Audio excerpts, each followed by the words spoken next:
నుంచి వచ్చారండి, high court advocate Sharif గారు. So producer, okay. So producer కూడా, ఆర్టిస్ట్, ఇంకేమేమి టాలెంట్స్ ఉన్నాయి సార్? ఓకే, సో షరీఫ్ గారిని మాట్లాడవలసిందిగా రిక్వెస్ట్ చేస్తాం. సభకు నమస్కారం. సభను అలంకరించిన సభాధ్యక్షులు గౌరవనీయులు టిఎఫ్సిసి చైర్మన్ అయిన గౌడ్ గారు, రామకృష్ణ గౌడ్ గారు. రాముడు కృష్ణుడు, రాముడు ఏకపత్ని వ్రతుడు అయితే కృష్ణుడు చిలిపివాడు అంటారు. రెండు కలిపి టిఎఫ్సిసి ప్రెసిడెంట్ అయినాడు మా ఆయన గారికి. నేను ఎప్పుడో 25 ఏళ్ళ చదివే రోజుల్లో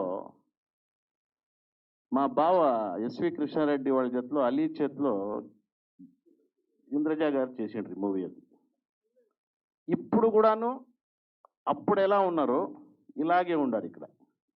సో ఈ తెలంగాణ ప్రాంతంలో నీళ్లు లాస్ట్లో రావణాసునికి రాముడు చంపేటప్పుడు ఆ సంజీవిని మిగిలినది ఏమన్నా తాగిండారేమో అని నాకు చాలా డౌట్గా ఉంది. మమ్మల్ని 200 సంవత్సరాలు బ్రిటిష్ వాళ్ళు పరిపాలన చేసినారు. కోహినూరు వజ్రాలు ఎత్తుకొని పోయినారు అన్నారు.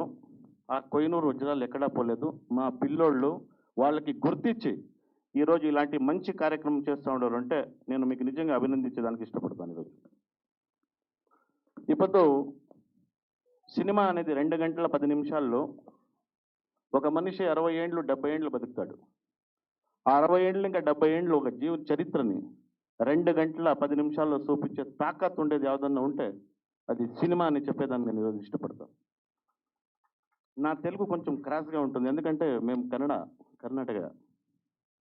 ఏమైనా తప్పుగా ఉంటే మాట్లాడింటే క్షమించాలని కోరుకుంటూ, ఇంక నేను ఎక్కువ మాట్లాడేది ఇదంతా మాట్లాడిన తర్వాత మీరు మాట్లాడతారు, మీకేమన్నా సిగ్గు ఉందా అనుకుంటారు మీరు తెలంగాణ వాళ్ళు. అందుకు నేను ఎక్కువ మాట్లాడను. ఈ 2 మాటలు మాట్లాడే అవకాశం ఇచ్చి మీకు అందరికీ నా ధన్యవాదాలు. జై హింద్, జై Telangana. Alright, thank you sir, thank you so much.